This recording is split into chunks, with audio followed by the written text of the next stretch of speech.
Okay, so today I'm just going to build up a stem. What we're going to do today is just the inner stem actually. I'm not going to worry about the outer stem. You'll see why in future videos. Last night I had one gluing up, so I'm going to do the next one and you'll just be able to see you know, both sides of the process right here. Okay, so what I'm doing, this is a stem form for a prospector canoe, and what I've got is 1.5 inch holes drilled so that I can fit clamps in. Okay, and I've got the form securely attached to my strong back just to the side. You could do it if you got an area on a workbench or a separate table, you could do that. I usually just use a spot on my strong back and that's good. So yeah, I'm just gonna take off last night's stem. We'll have a look at it and then we'll glue up the next one.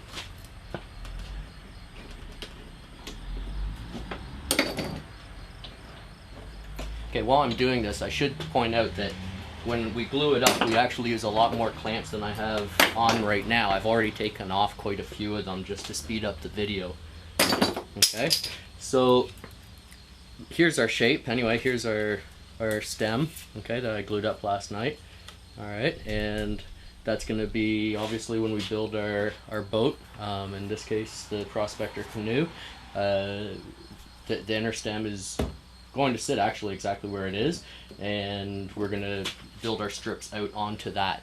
Alright, so we glue it up and we laminate a bunch of you know, wider boards, so that or wider pieces of wood, so that in the future when we start stripping we can bevel the edge. Okay, alright, so last night's turned out pretty good, so now I'll show you how I did it.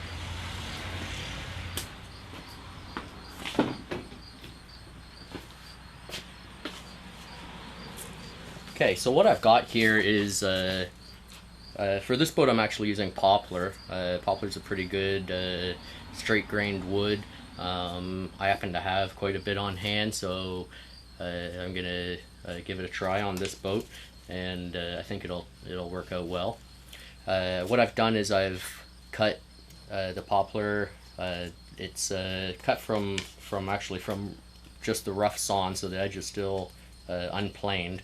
So it's about 1 inch wide, and I've cut it into 1/8 thick strips.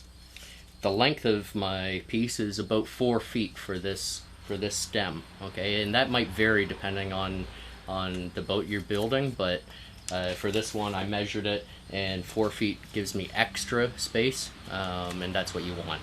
Okay, don't measure it and like from edge to edge and try to fit that perfectly gluing up, because it's just going to be a pain in the butt, and you know, what you want is to have extra material so that you can clamp it up, you know, adjust it as you go, and then have extra at the end that you can just trim off. Okay, so now what I'm going to do is I'm going to put some glue on these, and I use 5 of them. Okay, like I said, they're 1/8 thick, and I use 5 strips. And so I'm going to take one and I'm going to put it aside, because that's going to be the one on the last one that goes on. It doesn't get any glue. Okay, if I keep it next to it I might forget and put glue on it, and then I'll have the last strip and there'll be a bead of glue running down, and that'll just be a mess. Okay, alright, same like you know, you're thinking I could just flip it over and have the glue to glue, but then I have too much glue and I'll have a lot of squeeze out, and you know, you're gonna have squeeze out anyway, but yeah, you don't want a whole lot, because it's going to mess up your clamps and just be a real messy process. I should point out as well that on my stem form, what I've done is I've got masking tape, and I've masked the front edge, and then on both sides as well. So that way, any squeeze out of glue when it runs down, even if it is on the masking tape, I can just peel up the tape, right? Last thing you want to do is glue your stem to your form, because yeah, that would be a bummer. You would always have your stem inside your boat. So I mask it off, that way I can easily take it off. I've never had a problem. I imagine if you had a lot of squeeze out down the side, you could use a chisel, but once you got to the tape would just come off, and you know, you could just peel it off.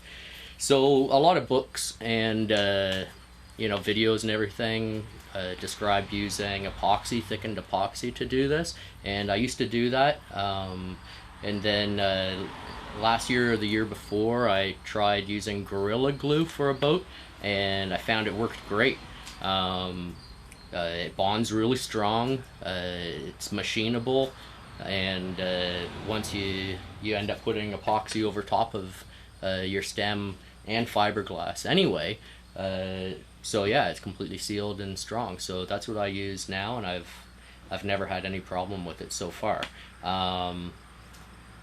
It's something that if you're unsure of, continue to use thickened epoxy. The process is the same. I find Gorilla Glue easy. It's in a tube, and I can just squeeze it out, and it's strong, and stronger than white glue.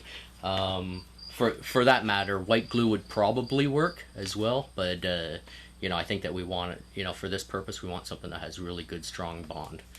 Okay, so I'm gonna put some glue on these, and then we'll clamp it on. All right.